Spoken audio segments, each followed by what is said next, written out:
앞으로 한 4번 정도 사사기에는 굵직굵직한 큰 이 내용들이 있습니다.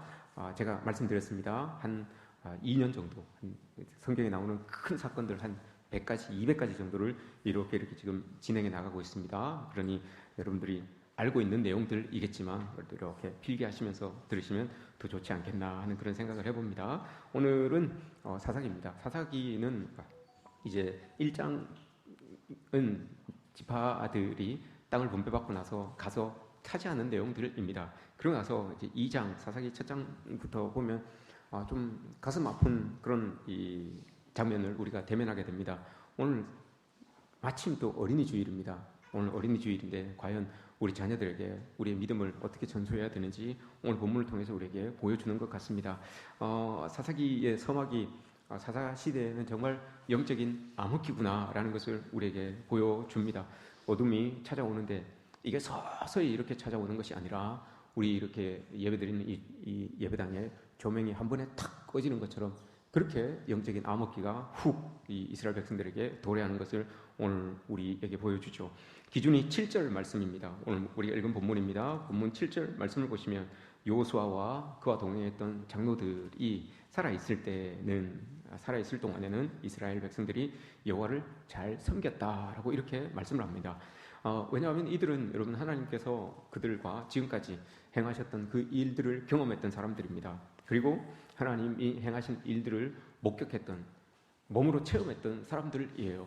요단강 그 물결이 줄렁대고 있는 그 물결을 하나님의 말씀을 의지하여서 넘었던 사람이고요. 그 강을 건넜던 사람들이고 여리고성을 그 견고하기 그지없는 여리고성을 아무런 무기도 없이 하나님의 말씀에 순종하여서 그 여리고성이 무너지는 것을 본 사람들이에요. 그러니 이 사람들은 하나님을 직접 눈으로 보고 체험하였기 때문에 하나님을 거부할 수 있는 사람들이 아닙니다. 부인하기도 어려워요. 자기가 보고 자기가 느끼고 체험했기 때문에. 그래서 그 하나님을 붙들고 일평생을 사는 그런 사람입니다. 그러면서 날마다 이 삶 가운데서 하나님을, 자기들을 여기까지 있게 하신, 또 오늘을 살게 하시는 그 하나님을 여러분 경탄해요. 경탄, 감사하면서 찬양하면서 또 감격하면서 그렇게 하나님을 예배하는 그런 인생들로 여호수아와 그 시대의 장로들은 그렇게 살았어요. 자기를 그 말씀에, 그 살아계신 하나님 앞에 반추하면서 비춰보면서 그렇게 살았던 사람들이에요. 늘 그러니 하나님을 기억하는 사람들이죠. 이런 사람들은 정말 체험 신앙이 있는 그런 사람들입니다. 오늘 우리가 예배를 드리고 있습니다. 근데 여러분, 예배 자리는 3가지의 자리가 있습니다.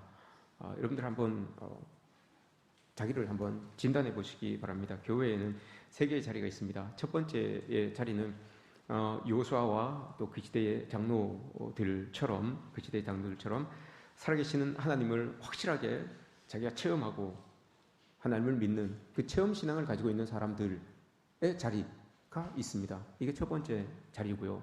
두 번째는 체험 신앙은 없습니다. 체험 신앙은 없는데 하나님에 대하여서 많이 알고 있는 사람입니다. 나의 하나님이라기보다는 저 사람이 믿고 있는 하나님, 또 목사님이 설교를 통하여서 이야기하고 있는 그 하나님, 또 저 사람이 고백하는 그런 하나님, 이런 하나님, 나는 느끼지 못하였는데 저 사람이 느끼고 저 사람이 체험하고 저 사람이 알고 있는 그 하나님. 근데 내가 성경적으로는 이 하나님을 알고 있어요. 그렇게 하나님을 믿는 사람들의 자리, 이게 두 번째 자리입니다. 그리고 세 번째 자리가 있습니다. 오늘 본문에 나오는 것처럼 다른 세대, 하나님을 알지 못하는 사람들이 앉아있는 자리입니다. 이 자리는 여러분 믿음이 없다는 자리가 아닙니다. 믿음이 없다는 이야기가 아니고 하나님에 대한 체험이 없고요. 하나님을 알고 있는 이 지식이나 이런 것들이 좀 부족할 뿐이에요. 하나님을 믿지 않는다는 건 아니에요. 그러나 하나님을 알지 못해요. 이건 이제 위험성이 있는 거죠. 하나님을 알지 못하기 때문에 하나님을 제대로 알려주지 않으면 그럼 알지 못하는 상태로 믿음이 없는 상태가 되어버리는 경우가 됩니다. 믿음이 없는 상태가 되면 하나님을 떠나게 되는 상태가 되는 것이죠. 이게 지속되면 안 되는 거죠. 그러니 하나님을 알지 못할 때에 믿음을 불어넣고 하나님을 알게 하는 그런 모습들이 교회 공동체에서 있어져야 된다는 것 우리가 기억해야 됩니다. 오늘 우리가 읽은 본문 중에서 여러분 주의 깊게 우리 유심히 보아야 될 게 있습니다. 이들이 살아있는 동안에는 이스라엘 백성들이 여호와를 섬겼다라고 하는 거, 이들이 여러분 누굽니까?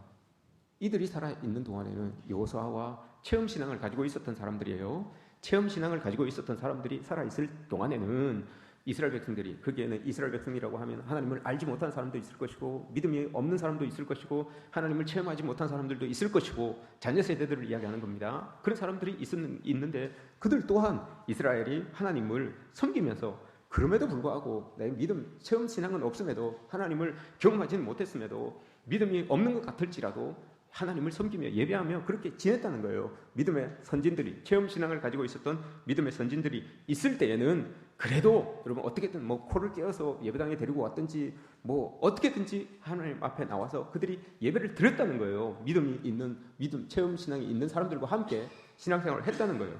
그런데 10절에 이제 비극이 일어나죠. 그 시대에 체험신앙을 가지고 있었던 세대들이 다 죽고 나니까 다 그들의 조상에게로 다 돌아갔습니다. 하나님께서 행하셨던 그 위대한 일들을 본 사람들, 체험했던 사람들, 이 사람들이 여러분 다 하나님께로 돌아가 버렸습니다. 그리고 난 이후에 일어난 다른 세대가 여호와를 알지 못했다라고 이렇게 이야기를 하고 있습니다. 아마 여러분 여기에서 그 체험신앙이 같이 예배를 드렸던 그 후대들에게 이어졌으면, 믿음이 전수가 되었으면 다른 세대라고 하지 않고 다음 세대라고 이렇게 이야기를 했을 거예요. 믿음을 내가 다음 세대로 이렇게 넘겨주고 그 믿음을 가지고 살아가게 되니까 다음 세대라고 이렇게 이야기할 거예요. 그러나 그 믿음이 전수되지 않았기 때문에 다른 세대인 거예요. 믿음을 가지고 있었던 사람들과는 다른 거예요. 다른 무언가를 가치관으로 삼고 다른 무언가를 세계관으로 삼고 살아가는 그 세대들이 일어난 거예요. 믿음이 이어지지 않았다는 것을 오늘 말씀해주고 있는 거죠. 이게 참 여러분 무서운 말입니다. 다른 세대가 그냥 일어났다라고 이렇게 이야기를 하지만 이거 무서운 이야기입니다, 여러분. 피는 혈연적으로 연결이 되어 있어요. 관계는 이렇게 혈연적으로 연결이 되어 있습니다. 그러나 영적으로는 여러분 남인 거예요. 영적으로는 남인 거예요. 이 피로 이어졌지만 영적으로 뚝 떨어져 있는 그런 끊어진 상태이죠. 부모님들은 요단강을 건너고 여리고가 무너지는 것을 보고 그 감동과 그 감격을 가슴에 안고 그걸 생각할 때마다 가슴이 막 벌렁벌렁 이렇게 뛰었는데 자녀들은 그걸 경험하지 못하고 아버지가 경험한 그 하나님을 자기가 알지 못했기 때문에 믿음이라고 하는 것에 여러분 마음이 냉랭합니다. 하나님에 대해서 냉랭합니다. 그럼에도 불구하고 같이 예배를 드리게 하니 예배는 드린 거예요. 그러나 그들이 다 죽고 나니까 예배의 자리도 이제 없어지는 거죠. 하나님을 찾는 자리조차도 없어지게 되는 거예요.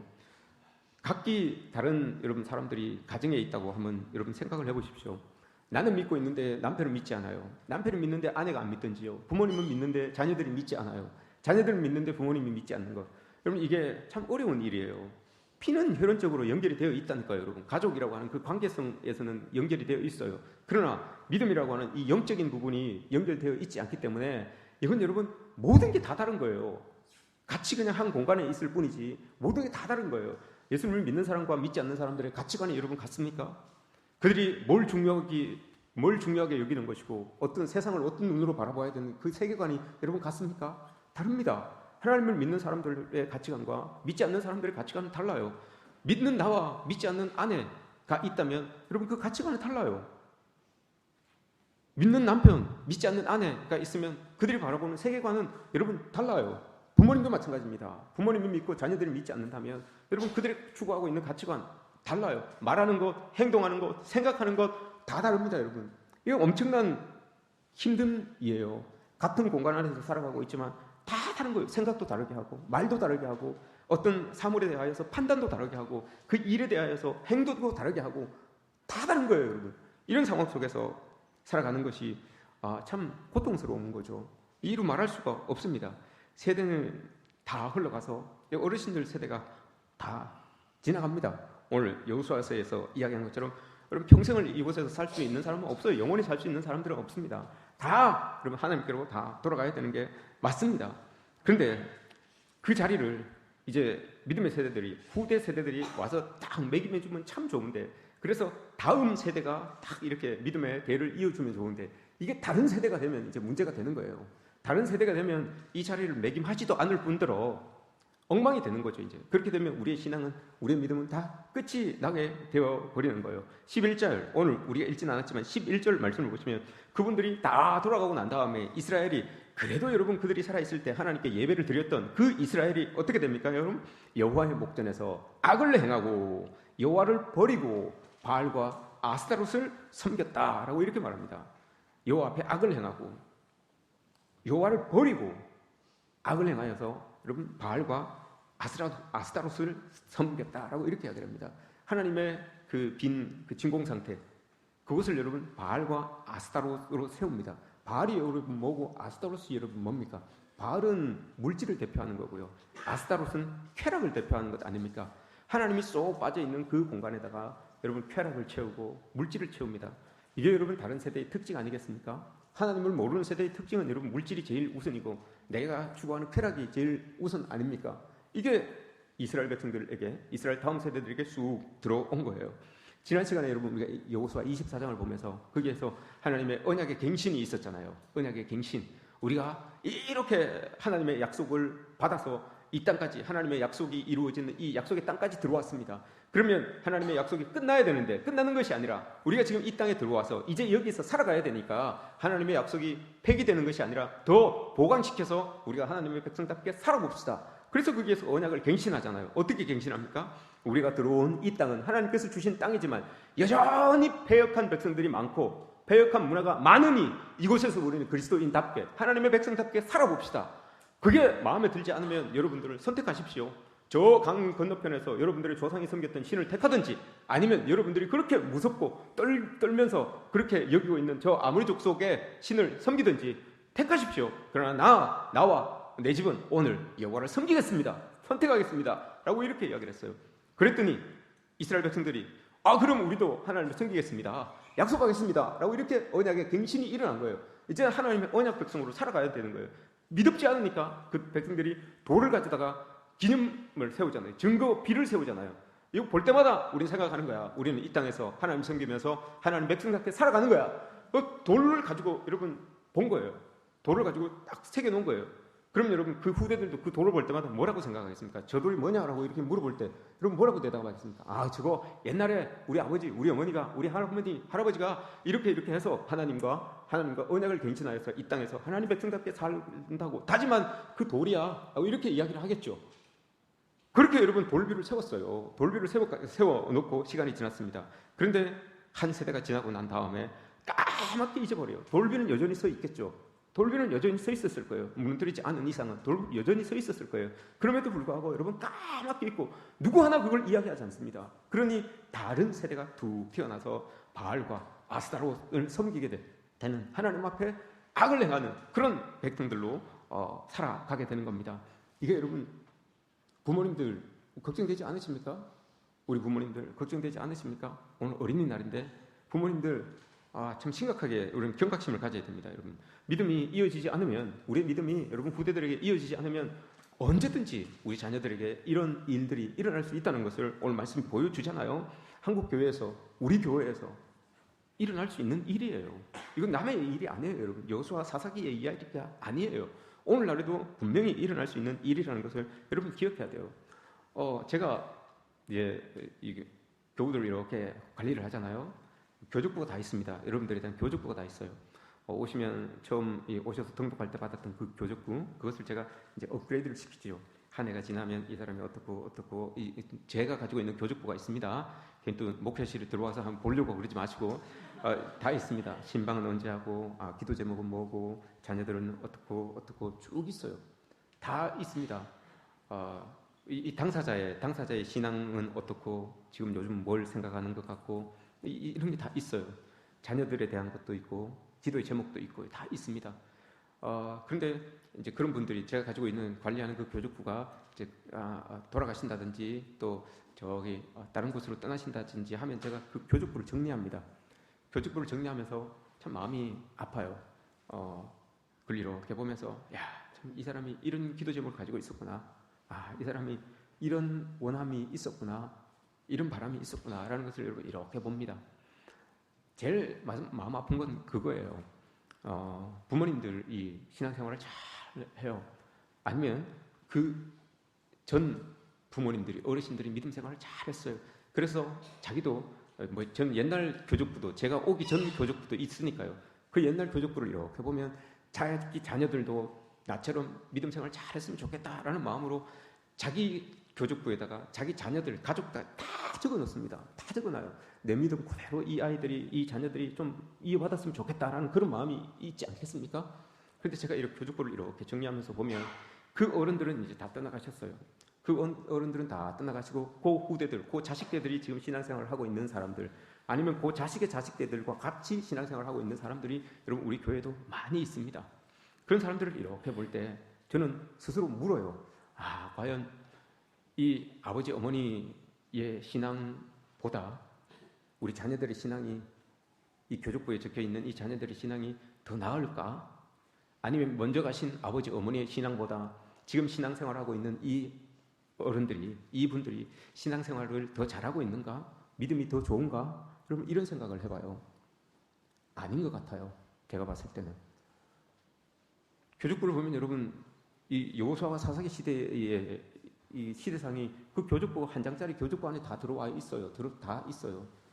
아버지 어머니의 신앙보다 여러분 분명 지금 신앙생활하는 분이 신앙이 덜해요.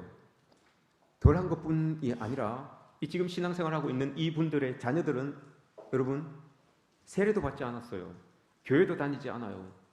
이런 부분들을 점점 들어요. 그러면 이 자녀들이, 여러분 이 어른들이 다 떠나가고 나서 이 자녀들이 믿음이 이 어른들보다 더 좋다는 보장이 있겠습니까? 더 좋게 신앙생활을 할 수 있다는 그런 보장이 있겠습니까? 봤을 때는, 역사적으로 봤을 때는 여러분 이 자녀들이 더 신앙생활이 더 어렵겠다, 더 하나님을 섬기지 못하겠다라는 게 여러분 이렇게 머리로 그려지지 않습니까? 그걸 볼 때마다, 교족부를 볼 때마다 여러분 그런 생각이 들어요. 우리 지금 신앙생활하고 있는 부모님보다 자녀들이 더 신앙이 좋아야 될 터인데 그렇지 않은 것 같아요. 왜 그렇지 않습니까, 여러분? 대를 이어주시려고, 신앙의 대를 이어주려고 노력을 안 해요. 애를 안 써요. 함께 예배드리고 함께 하나님 앞에 헌신하고 애를 안 씁니다. 좀 아프시더라도 여러분 들으셔야 됩니다. 애를 안 쓰는데 여러분 우리 아이들이, 우리 자녀들이 여러분 오늘 말씀처럼 이때는 여러분 끌고서라도 와서 예배를 드렸어요.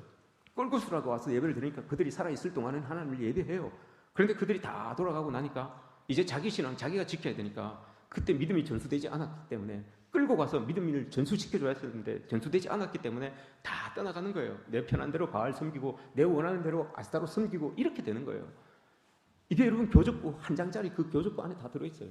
그런데 참 기쁘고 즐거운 것은 그 교족부에 그럼 새로운 이름이 딱 적혀 있을 때예요. 원래 딱 교족부를 받을 때는 한 장이었어요. 한 명이었어요. 그런데 거기에 남편의 이름이 있고 자녀의 이름이 있고 남편이 어떤 상황이 있고 자녀의 상황이 있고 이런 것들이 적혀질 때 그럼 참 저는 기뻐요. 이 사람이 남겨놓는 뭔가가 있구나. 믿음이라고 하는 것을 참 이어가고 있구나. 이어주었구나. 라는 그런 마음들, 그런 것들을 이렇게 볼 때 참 기뻐요. 그러나 그럼 그런 경우는 잘 없어요. 그런 경우는 별로 없어요. 떠나가는데 그 떠나간 분보다 자녀들의 믿음이 덜한 것. 그 떠나가신 분보다 지금 믿고 있는 분들의 믿음이 좀 덜한 부분들, 이런 부분들이 여러분 교족부에 이렇게 나타나요. 이게 여러분 여호수아와 사사기에 나타나는 내용 아닙니까?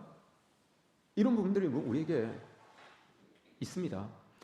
기독교 변증을 쓴 알리스타 맥글라스 교수, 참 제가 좋아하는 교수님인데, 에드머러에 있는 교수님인데, 기독교 교육을 이렇게 이야기했습니다. 기독교 교육은 단순히 지식을 전달하는 것이 아니라 상대방이 하나님을 대면할 수 있도록 돕는 과정이라고 했습니다. 지식을 전달하는 게 아닙니다. 그 상대방이 하나님을 만날 수 있도록 도와주는 거예요. 기독교는 단순히 지식을 전달하는 것이 아니라 살아계신 하나님을 대면하는 사건, 과정, 이렇게 이야기하는 거예요. 여러분, 우리가 하나님을, 지금 우리가 다 믿음을 가지고 있다고 하잖아요. 우리가 가지고 있는 그 믿음이 전제해야 되는 것은 하나님과의 만남이에요. 하나님을 딱 만나고 거기에서 불꽃이 팍 튀어야 되는 거예요. 이게 믿음이에요. 이게 있어야지만 여러분 어떤 상황 속에도 우리는 흔들리지 않는 거예요. 이걸 다른 말로 뭐라고 합니까? 은혜라고 이렇게 이야기합니다. 은혜. 이것을 은혜라고 이렇게 이야기하죠. 자녀의 하나님, 우리가 대신해 줄 수 없습니다. 내 남편, 내 아내의 믿음도 여러분 대신해 줄 수 없어요. 남편은 남편이 받아야 되는 은혜가 있고요. 아내는 아내가 받아야 되는 은혜가 있어요. 그 은혜가 여러분 그 자신을 지탱하게 한다니까요. 내가 대신하지 못해요.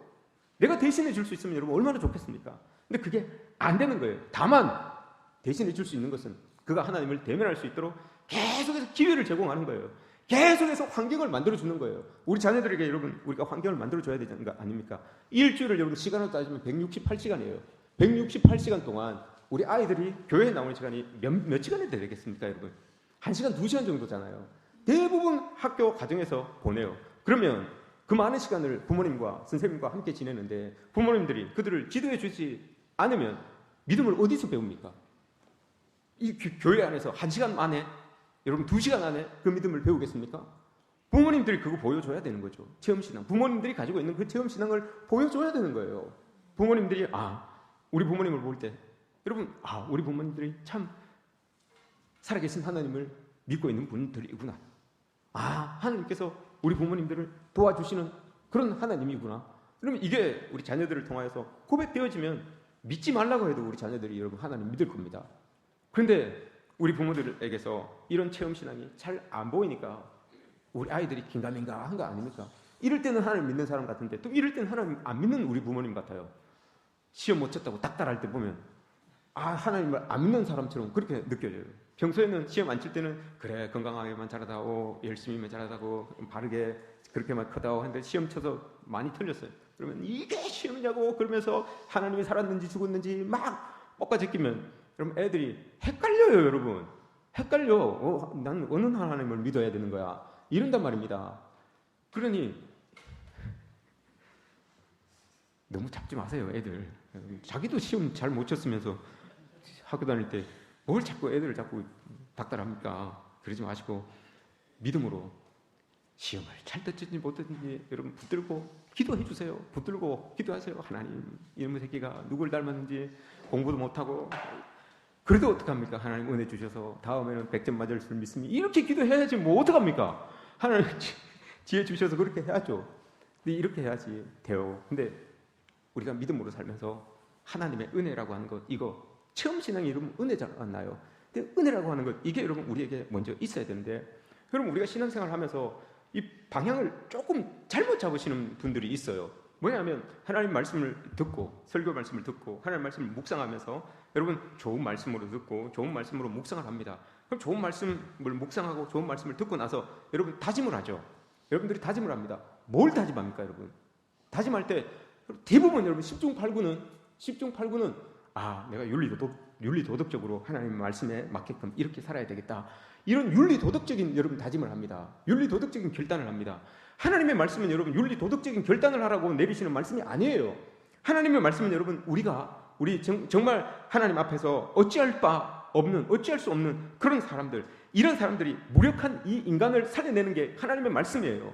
나를 봤을 때는 내가 여러분 아무것도 할 수 없는 정말 죄악 가운데 푹 빠져 살 수밖에 없는 그런 인생인데 하나님의 말씀을 읽으면서 하나님의 말씀을 들으면서 여러분 그럼에도 불구하고 하나님이 나를 사랑하시는구나. 그럼에도 하나님이 나를 놓지 않으시구나. 이걸 여러분 깨닫는 거예요. 이걸 은혜로 받아들이고 그 마음 가지고 여러분 삶을 살아내는 거예요. 내가 윤리도덕적으로 어떻게 바르게 살아야지 이게 아니라 내가 어쩔 수 없는 존재였구나. 그럼에도 불구하고 하나님이 나를 간섭하여 주셔서 나를 이렇게 세워서 믿음 생활을 할 수 있게 만들어 주시는구나. 이걸 여러분 깨닫고 그 이후에 여러분 행위로 이어지는 거예요. 이걸 깨닫지 않고 자꾸 뭔가를 행위부터 하려고 하니까 여러분 이게 자꾸 부딪히는 거예요. 뭐가 부딪힙니까 여러분? 어떤 한 일에 대하여서 평가를 하게 됩니다. 한 일에 대해서 하나님께서 우리 교회도 마찬가지입니다. 교회에서 어떤 잘 되어진 일이 있습니다. 잘 되어진 일이 있으면 우리는 먼저 이야기해야 되는 게 그 잘 되어진 일 속에서 하나님께서 어떻게 이 일이 잘 되어지게 하셨구나라고 하는 은혜를 먼저 나눌 수 있어야 되는 거예요. 그런데 잘 되어진 일에 대해서만 자꾸 이야기를 하게 되면 그게 평가가 되는 거예요. 내가 잘했구나. 평가가 되는 거예요. 그러면 평가에는 여러분 당연히 잘한 사람이 있으면 잘 못한 사람이 있어요.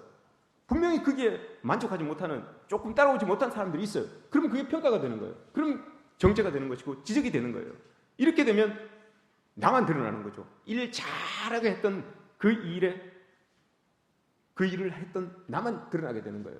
그러나 그 일이 잘 되게 하게끔 하나님께서 은혜 주신 것, 은혜로 개입하신 것, 그걸 먼저 이야기하면 여러분 누구도 소외되지 않아요. 다 우리가 부족했지만 하나님이 이렇게 하셔서 이 일이 참 잘 됐구나. 이게 나오는 거예요. 이런 은혜가 고백되어지고 다음 행위가 나와야 되는데 이게 은혜라는 것이 여러분 관계예요. 하나님이 이렇게 우리와 관계하여서 우리 이 일이 이렇게 됐구나. 이걸 감사해야 되는데 이게 아니라 이건 빼놓고 나타난 결과물만 가지고 잘된 일만 가지고 여러분 우리가 평가하다 보면 분명히 여러분 그곳에서는 불협화음이 나오게 되어 있습니다. 평가가 나오게 되어 있습니다. 이걸 여러분 봐야죠. 복음이라고 하는 것, 은혜라고 하는 것은 여러분 이게 핵심이에요. 잘 들어보세요. 성경에는 보면 여러분 하나님께서 인간들을 향하여 질문을 던지는 내용들이 많아요. 그리고 또 인간들도 하나님을 향하여서 질문을 던지는 내용들이 많습니다. 대표적인 질문이 예수님께서 제자들을 향하여서 물어보죠. 제자들에게 사람들이 나를 누구라 하느냐라고 이렇게 물어보죠. 그리고 너희들은 그럼 나를 누구라 하느냐라고 이렇게 이야기를 합니다. 이런 물음들이 나옵니다. 이 물음들이 제일 처음에 던져진 물음이 창세기 3장 9절에 나옵니다. 이게 에덴 동산을 만들어 놓고 하나님께서 그곳에 인간을 살게 하셨잖아요. 근데 죄로 인하여서 아담이 죄를 범하여서 하나님을 숨어버립니다. 그때 숨어버린 아담을 향하여서 하나님께서 물으시죠. 아담아, 네가 어디 있느냐라고 이렇게 물어보십니다. 그때 아담이 말하기를 내가 동산에서 하나님 앞에 죄를 지어서 하나님을 피하여서 내가 숨었습니다라고 이렇게 이야기를 합니다. 그럼 여기서 하나님께서 네가 어디 있느냐라고 이렇게 이야기한 것. 여러분 이게 은혜예요. 이게 복음이에요. 왜 그렇습니까, 여러분? 이게 왜 하나님의 이 물음이 복음이고 이 물음이 은혜였겠습니까? 하나님은 여러분 아담이 무슨 행동을 하였는지 왜 거기에 숨었는지 몰라서 물으는 게 아니에요. 그 물음 안에는 야, 네가 그렇게 참 잘못을 하고 네가 그렇게 하나님의 형상을 깨뜨리는 짓을 하고 했지만 그래도 너 여전히 나와 관계하는 사람이다. 여전히 내가 너를 사랑하는 사람이다. 이걸 물어본 거예요. 네가 어디 있느냐라고 이렇게 물으신 그 물음 안에는 야, 네가 아무리 잘못했어도 난 너 여전히 사랑해. 그리고 우리가 숨을 관계가 아니잖아. 네가 나의 낯을 피해서 숨을 관계가 아니잖아. 그걸 여러분이 예수님이 물어보는 거예요. 하나님이 물어보는 거예요. 근데 그걸 모르고 아담을 대표해서 인간은 자꾸 행동으로 말을 해요. 행동으로. 하나님은 관계를 물으시는데 행동으로 하나님 내가 이거 잘못해가지고 하나님 내가 이거 잘못해가지고 하나님 이렇게 해서 내가 숨었어요. 행동을 자꾸 이야기해요. 하나님이 물으시는 건 그게 아니라니까요, 여러분. 예수님께서 베드로에게 물으시잖아요. 요한복음 21장에서 물으시잖아요. 뭐라고 물어봅니까? 요한의 아들 시몬아, 네가 나를 더 사랑하느냐라고 이렇게 물어봅니다. 베드로가 뭐라고 이야기합니까, 여러분? 주님 아시잖아요. 뭘 안다는 거예요, 여러분? 내가 이렇게 했는데도 불구하고 이렇게 주님 사랑하는 거 알잖아요. 이렇게 이야기를 하잖아요. 여러분, 예수님께서 베드로에게 내가 예수님을 사랑합니다. 이 말 듣고 여러분 그 질문을 했습니까? 네가 이 사람들보다 나를 더 사랑하느냐라고 이렇게 물으셨지만 여러분, 예수님, 내가 이 사람들보다 예수님을 정말 사랑합니다. 이 말을 듣고자 여러분 예수님이 그 질문을 하셨습니까? 그렇게 얘기하셨다면 여러분들은 성경을 잘못 읽으신 거예요.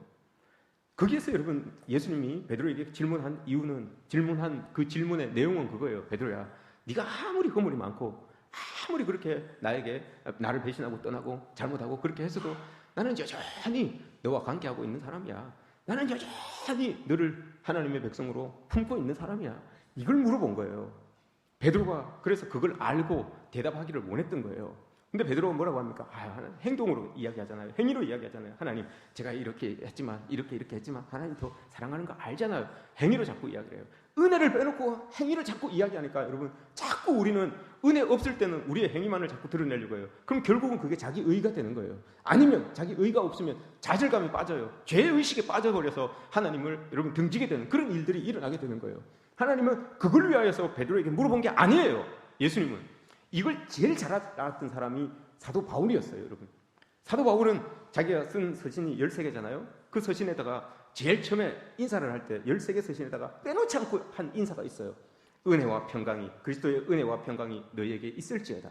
13개의 서신 중에 그거 다 썼어요. 왜 여러분 은혜와 평강이 너희에게 있을지어다를 썼을까요? 그 교회 서신을 받아든 교회 중에는 문제도 있는 교회도 있었고 어려운 교회도 있었고 잘한 교회도 있었고 여러 교회들이 있었어요. 그럼에도 불구하고 똑같이 은혜와 평강이 너희에게 있을지어다. 이걸 다 썼어요. 왜냐하면 사도 바울은 하나님의 은혜에 대해서 여러분 알아요. 하나님의 은혜, 자기와 관계하는 하나님의 은혜. 내가 이렇게 하나님을 배반했던 사람이고 이렇게 예수 그리스도를 핍박했던 사람임에도 불구하고 그 예수님이 나를 찾아와 주셔서 그 은혜로 나를 덮어주셔서 이렇게 하나님의 사역을 감당하게 하시니 이 은혜가 참 놀랍고 놀랍습니다. 그러니 여러분들도 이 은혜 속에 머무르십시오. 이 은혜 속에 이 은혜와 함께 해야 됩니다. 일 잘하고 못하고 잘나고 잘못하고 문제가 있고 없고 이거 다 떠나서 하나님의 은혜 안에 먼저 있어야 됩니다 라고 하는 거, 이 의미를 담아서 여러분 은혜와 평강이 너희에게 있을지어다, 이걸 모든 서신서에 처음에 딱 기록한 이유가 그거예요. 그래서 여러분 사도 바울은 그렇게 대답을 하잖아요. 내가 어디에 있느냐, 하나님께서 사도 바울에게, 우리에게도 동일하게 물어요. 여러분 네가 어디에 있느냐라고 이렇게 물었을 때 사도 바울이 뭐라고 대답합니까? 여러분 사도 바울이 가장 많이 쓴 단어 중에 하나가 이거예요.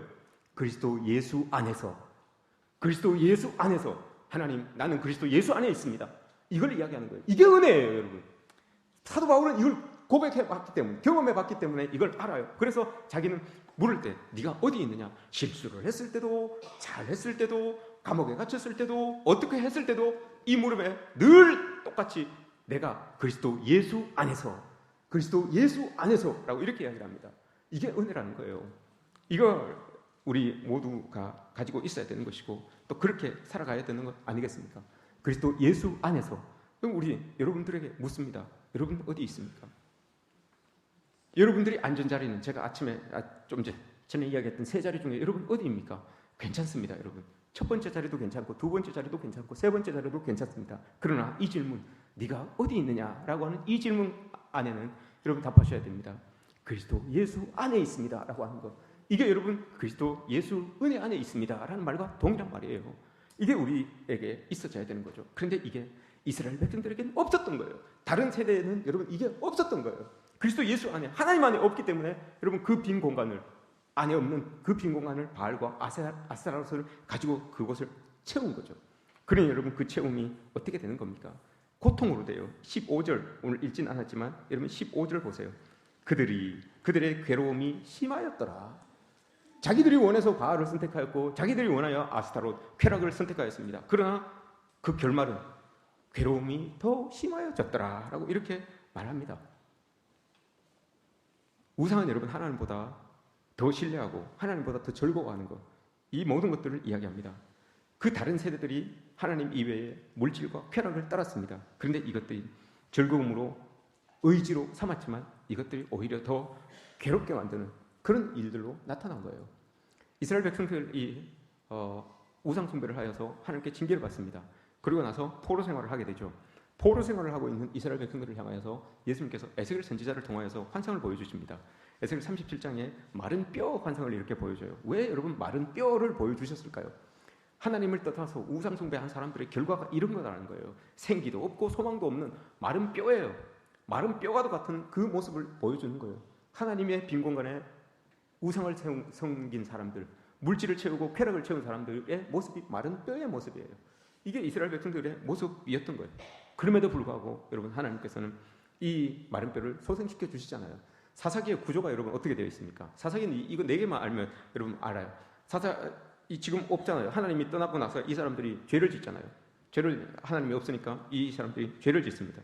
범죄를 해요. 그러면 이 범죄하는 것에 있어서 하나님이 가만히 계시겠습니까? 안 계셔요. 사사들을 보내가지고 혼을 내십니다. 다른 나라들을, 이방 나라를 보내서 혼을 내십니다. 징계를 하세요. 그럼 징계를 하면 이 사람들이 어떻게 할까요? 하나님을 기억해요.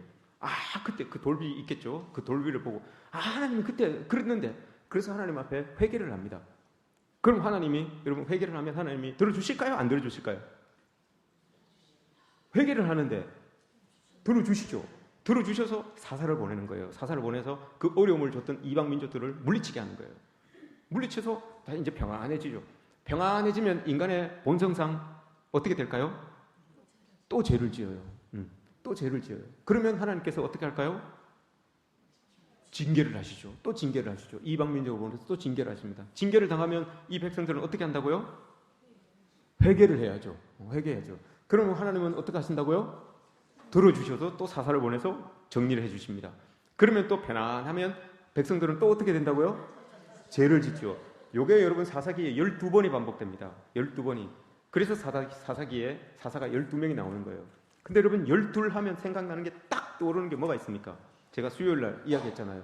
12이라고 하면 숫자 12를 이야기하는 게 아니라 저기 생명수의 강가에 12 이 생명나무가 있는데, 생명나무가 있는데 12가지의 여러 열매가 맺힌다 그랬잖아요. 12이 뭘 뜻한다고 했어요? 충만한 거, 충분한 거, 다 들어있는 거. 이걸 12이라고 했습니다. 완전수라고. 그죠? 그럼 사사기에서 12이 계속해서 반복된다는 건 뭘까요, 여러분? 끊임없이 이 하나님을 모르는 이 사람들이 끊임없이 죄를 짓는구나. 그게 반하여서 하나님은 그래도 끊임없이 또 하나님도 도와주시는구나. 이걸 이야기하는 거예요. 12이 반복되는 이유는 이거예요. 하나님도 끊임없이 도와주시고 그 도움에 이 백성들도 끊임없이 죄를 짓는 거예요. 이게 인간이에요. 그러니 여러분, 하나님이 끊임없이 도와줌에도 불구하고 죄를 짓는데, 이런 다른 세대인데 여러분들의 자녀들을 여러분 어떻게 하시겠습니까? 여러분들을 믿지 않는 남편, 여러분들을 믿지 않는 아내, 자식들, 여러분 어떻게 하겠습니까? 여러분들의 부모님들 어떻게 하겠습니까, 여러분? 끊임없이 죄를 짓도록 그냥 두실 겁니까? 안 되잖아요. 하나님께서 에스겔 그 골짜기에 마른 뼈를 여러분 다시 소생시킵니다. 어떻게 소생시킵니까, 여러분? 하나님이 그 소생시키면서 하신 말이 있어요. 보라, 내가 새 일을 행하리니라고 이렇게 말씀하시잖아요. 새 일을 행한다고 해요. 그럼 여러분 우리가 생각해요. 아유, 하나님 새 일 행하시는데 뭐 죽은 저 뼈 가지고 뭘 또 이렇게 다시 해서 그렇게 새 일을 합니까? 아예 그냥 쫙 새로운 사람들 싹 뽑아가지고 새 일 쫙 하면 더 깔끔하고 멋있을 텐데, 이런 생각을 할 수 있어요. 그런데 여러분, 하나님은 그런 분이 아니라니까요, 여러분. 아무리 우리가 허물 많아도 그걸 12번을 여러분 계속해서 끊임없이 우리를 회복시키시는 분이 하나님이라니까요.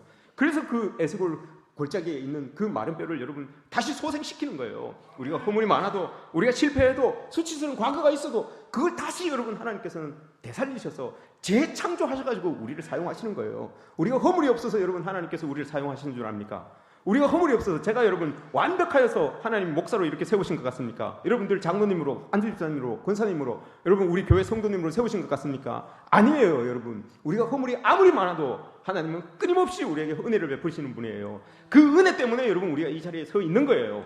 그걸 여러분 우리가 알고 신앙생활을 해야 되는 거예요. 이게 우리 신앙생활의 목적이 되어야 되는 겁니다. 이런 모습들이 우리 자녀들에게도 이렇게 이어져야 되겠죠. 아무리 패역해도 여러분 하나님은 우리를 들어 쓰십니다. 아무리 패역해도 여러분 하나님은 우리 편이십니다. 네가 어디 있느냐? 여러분 물으실 때 그 물음 안에는 정말 많은 의미가 담겨져 있어요. 너 힘드니? 너 무슨 죄 지었니? 너 뭐 때문에 아프니? 너 왜 어렵니? 모든 여러분 우리의 상황이 그 한 단어 안에 담겨져 있어요. 그때 여러분 뭐라고 대답하시겠습니까? 그 대답을 여러분들이 기도하면서 찾으시기 바랍니다. 사도 바울은 그리스도 예수 안에서 내가 은혜 안에 있습니다. 어디에 있냐? 힘들 때 여러분 어디 있습니까? 누구 찾아다닙니까? 여러분 괴로울 때 어디 있습니까? 누구 찾아다닙니까? 쾌락을 찾아다닙니까? 물질을 찾아다닙니까? 여러분 어디 있습니까? 자녀들이 힘들 때 어디 있습니까? 그리스도 예수 안에서 은혜 안에 있습니다. 이렇게 고백할 수 있는 우리들이 되어야 되겠습니다.